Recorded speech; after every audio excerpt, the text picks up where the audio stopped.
Letters from Nurmengard, a Harry Potter fanfiction, written and read by Lena Loves Good Stories.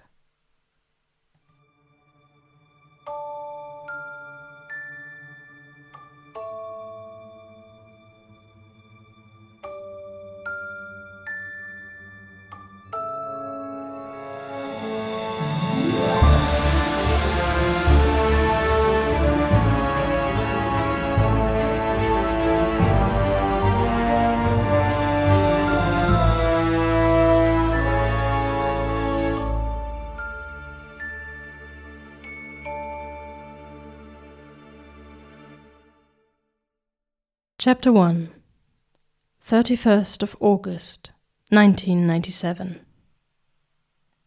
Severus Snape paced the circular office like a caged animal. He wanted to be anywhere in the world rather than inside this room.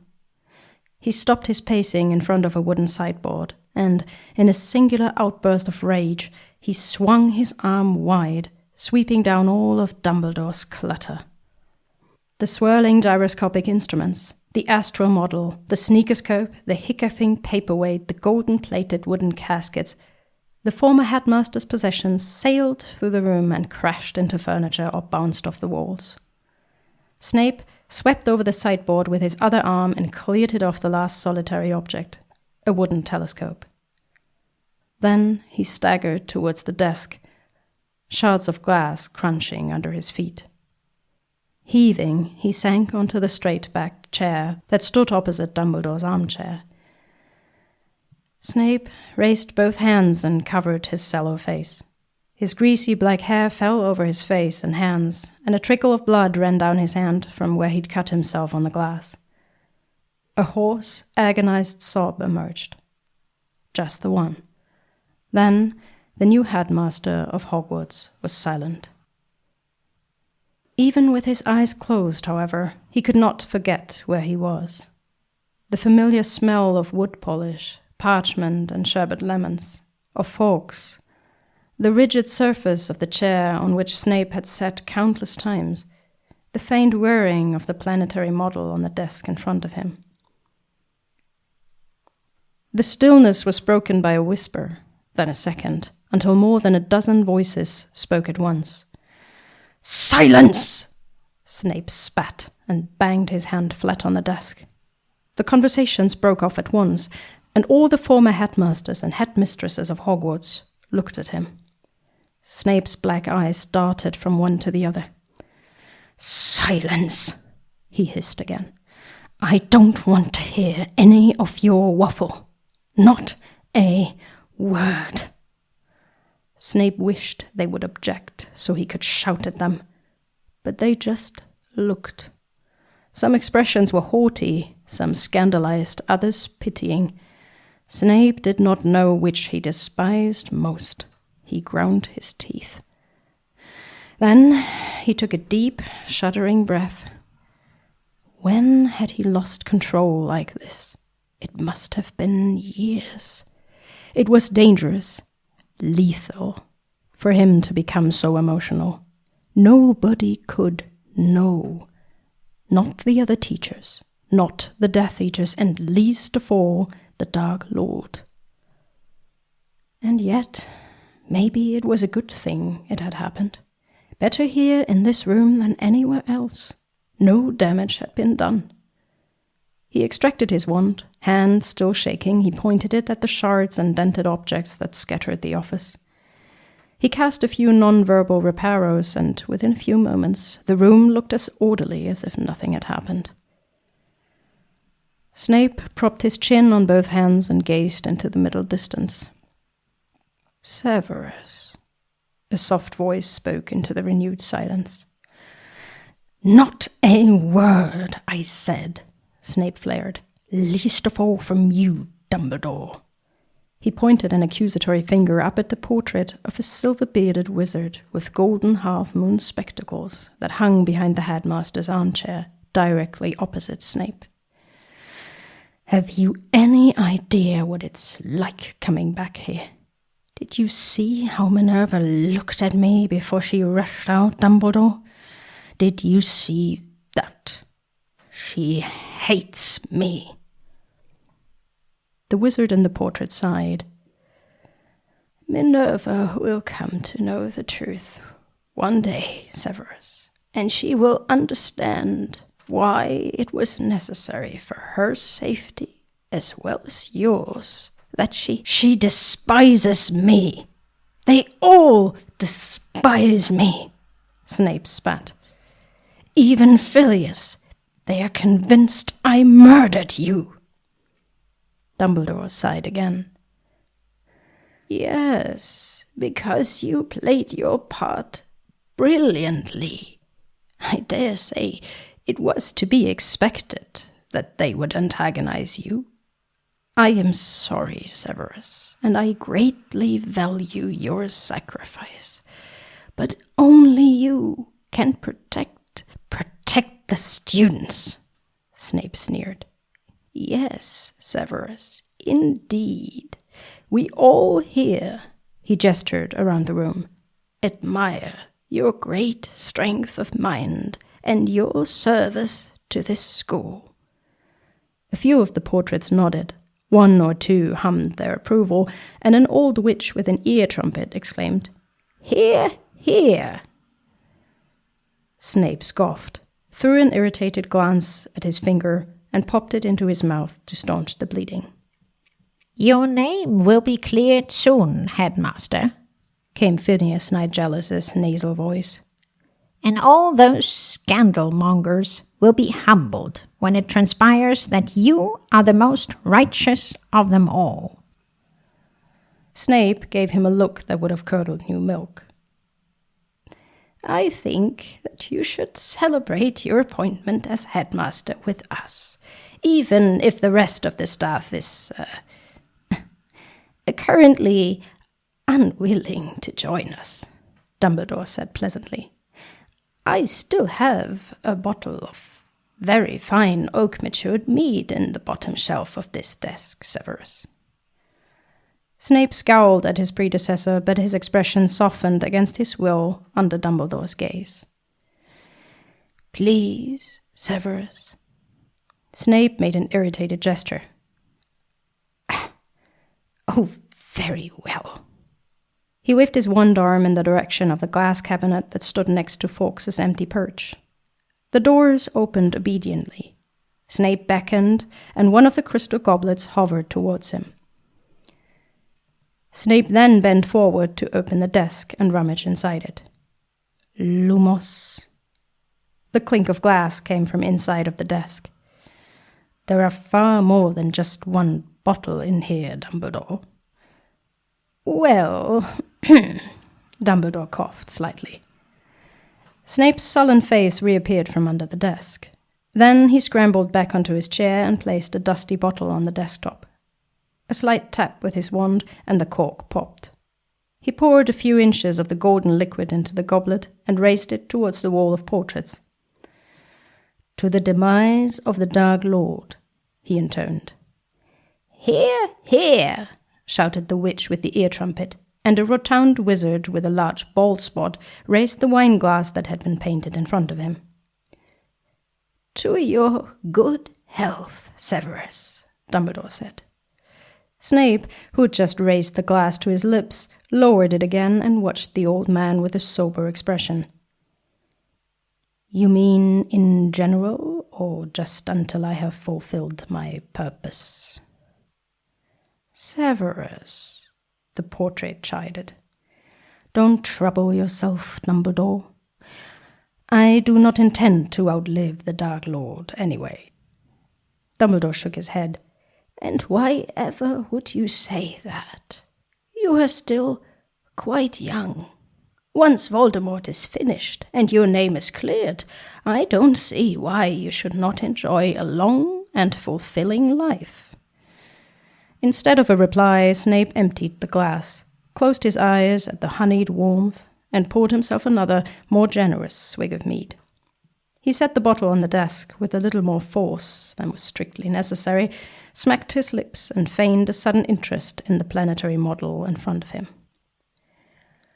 "I mean it, Severus," Dumbledore persisted. Easy for you to talk. Dumbledore raised his eyebrows. What makes you say that? Snape huffed and reached for the goblet. Careful, laddie, cautioned the portly wizard with a good-natured chuckle. Do not lecture me, Barnabas. I do not mean to follow your example and nip the same glass for the next 170 years, Snape retorted, and Barnabas put down his glass and grumbled something inaudible. Well, Severus, pray tell, why would it have been any easier for me to live a fulfilled life than for you? Because, Snape burst out and gestured the length of Dumbledore's portrait, because look at you, all honored and celebrated and venerable as you are. Oh, well, Dumbledore said cheerfully, my reputation has been going down the pan ever since I was chucked out of the Wizengamot. And with that new book Rita Skeeter has written. Nonsense, Snape interrupted him. People are going to tattle for a month, and then they will go back to... How do you know Rita Skeeter has written a book about you? She has published it after your death. Dumbledore's eyes twinkled. Oh, she has been threatening to write my biography for years, Severus. Pestering me for an interview, hasn't she? I will find out everything, Dumbledore, every last one of your secrets, with or without your help. But if you refuse to talk to me, you rob yourself of the chance to add your own perspective, you know. Ha! As if anything I say could discourage Rita from writing the most scathing little essay she could think of. And of course, she would not dawdle having it published once I was dead. He sighed. So, how did it turn out? Snape made a non-committal grunt and poured himself some more mead, accompanied by a faint, huh, from Barnabas the Barmy. Well, was it diverting? Snape waved his hand dismissively before he treated himself to another sip from his goblet. A whole lot of nonsense, Dumbledore. Not nearly as bad as what she would write about me, now that I have become a murderer and taken my victim's post. Nothing that could damage your reputation in the long run. Dumbledore's smile faded as he looked at his successor. Is that what you desire, Severus? To be admired? To receive your daily owl from the Ministry of Magic, asking for your help? You know very well what I desire, Snape said venomously. What I desire is to get a grip and stop pining after a woman who has been dead for almost 20 years and who never wanted me in the first place. While most of the other portraits looked embarrassed and averted their eyes, Dumbledore continued to study Snape with compassion in his twinkling eyes. You should be grateful, Severus, for your ability to love. Snape snorted. You don't know what it's like. What, precisely? To love where it can bring you only hurt, to have your heart carved out each time you see them, to be forever alone and forever reminded of what you cannot have, what you lost without ever having it. Snape banged the goblet on the table. No, worst of all, to keep telling yourself what a miserable fool you are for not letting go, for never being able to stop. Ah, Dumbledore tented his long fingers in front of him. Pardon me, Severus, but I know quite well what that is like. Snape held his gaze with a stony face. Then he pointedly looked the other way. Dumbledore studied him for a few more minutes. Then he sighed and said, Would you be so kind as to scratch my nose, Severus? Snape looked up. What? Didn't you complain for years that I do not trust you enough? Well, Severus, I will show you something that Rita Skeeter would trade her wand for. Scratch my nose, if you please. Reluctantly, Snape walked around the desk, raised his arm, and he had barely touched Dumbledore's nose when the portrait emitted a soft click and swung open. Behind the portrait, a cubical cavity was revealed. It was filled with thick stacks of letters. Snape's black eyes widened as they roved what must be hundreds of neatly bundled letters. "Go on," Dumbledore encouraged. Snape reached for a stack of letters in the first row and took it. He stared at it for a long moment. "What is this about, Dumbledore?" He interrogated the linen backside of the portrait. "Why don't you take the first bundle from 1945, it should be on the left in the front row, and swing me back around so that we can look at each other while I elaborate?" Wordlessly, Snape closed the hidden shelf in the stone wall and reseated himself into the straight-backed visitor's chair.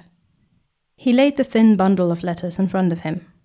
The topmost letter was addressed to Dumbledore himself, in a narrow hand. Albus Percival Wulfric Brian Dumbledore, Professor for Transfiguration, Hogwarts School of Witchcraft and Wizardry. Well, I am unsure where to begin this tale that reaches back. Well, bless my beard, almost 100 years. He studied his fingers while the other portraits and the wizard on the chair watched him silently. You know, of course, of my legendary duel with Gellert in 1945. And I expect that Rita has unearthed some evidence that we weren't strangers when I fought him, hasn't she? Snape did not reply. Well, we indeed met in 1899, when we were both young and impetuous. I freshly graduated, and he expelled during his final year at Durmstrang, and spent a rather wild summer, at the end of which he left me in a pretty mess, grieving, confused, furious, and lovesick. Snape's face looked as if he had detected a rancid smell under his long nose. That Skeeter woman claims that Grindelwald killed your sister in a dark ritual. Dumbledore smiled sadly. Does she? Well, it was a bit more complicated and a bit less scandalous than that, but it is true that we both are responsible for her death. Snape's black eyes traveled through the room and back to the letters on the desk. And you are telling me that you continued this, he paused, friendship, while Grindelwald subjugated half of Central Europe? Indeed, no, Dumbledore said seriously. I was terrified to meet him, you see. I refused to get involved and fight him, in the fear of finding that I still had feelings for him despite what he had done, despite what he had become. I knew I could not live with myself should that prove to be true, so I avoided him for more than 40 years. Dumbledore removed his golden spectacles and passed a long-fingered hand over his weary eyes. But I never quite stopped. He did not continue. To love him? Snape said derisively. Dumbledore massaged his temple with a long finger. Well, at least that's what I feared it was. I would not say so any more, but I cannot deny that I was smitten when we met, and that Gellert touched something in me that I could not quite overcome. So how does this compare to Lily and me? We have been friends ever since we were 8 years old. You spent one summer with this man. Lily was kind, generous, brave, and sacrificed herself for her child. Gellert Grindelwald was a madman, a murderer. Pardon me for being slightly affronted, Snape said flatly, earning himself a few indignant comments from some of the other portraits. Dumbledore cleared his throat. I wasn't comparing Gellert with Lily, Severus. I was comparing us. The feeling of helplessness and foolishness in the face of a fruitless love.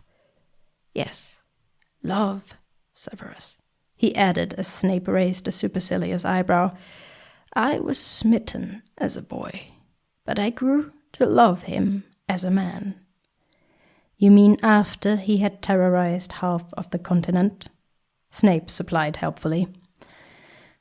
The truth sounds more shocking than anything Rita could have unearthed, doesn't it? Snape looked disgusted. And how exactly did he woo you while he was stewing in Nurmengard, I wonder? Dumbledore chuckled. Well, his first letters were meant as a mere provocation, make no mistake. His voice was serious when he continued. But the prospect of a lifetime in prison changes you, Severus. He craved someone to ground him, someone through whom he could continue to live, someone to keep him sane. Through me, he accomplished the near impossible. He felt remorse for what he had done, and I craved an equal, a confidant, who could never spill my secrets, someone who knew my weakness and my self-doubt. A thick, plush silence hung in the room for a long while, broken only once in a while when a log popped in the fire. Anyway, you are welcome to read our correspondence if you like, Severus. Snape looked at the letters on the desk with a mixture of displeasure and curiosity. It could be instructive to you, Severus, since you are convinced that you are the only conflicted soul of our age. Snape pursed his lips. Thank you, Dumbledore, for this cordial judgment of my character. I will think about it. He stood up without taking the letters. Good night. Good night, Severus. It was very late when Snape skulked back into the study, enveloped in a shabby velvet black dressing gown. The former headmasters and headmistresses of Hogwarts snoozed in their frames. The fire had died in the hearth, but the moonlight painted long ghostly rectangles on the wooden floor and illuminated enough of the room to navigate without lighting a candle. Snape wrapped the gown more tightly around his thin waist and approached the desk. Ah, Severus, I did not expect you for another hour or two. Dumbledore's voice did not carry even a trace of sleepiness. Snape looked up abruptly and found moonlight caught in the long silvery beard and the pair of piercing blue eyes twinkling down at him. He scowled for a moment, but abstained from giving a reply. Instead, he lit 2 candles to provide reading light, removed the cord from around the letters, and fanned them out.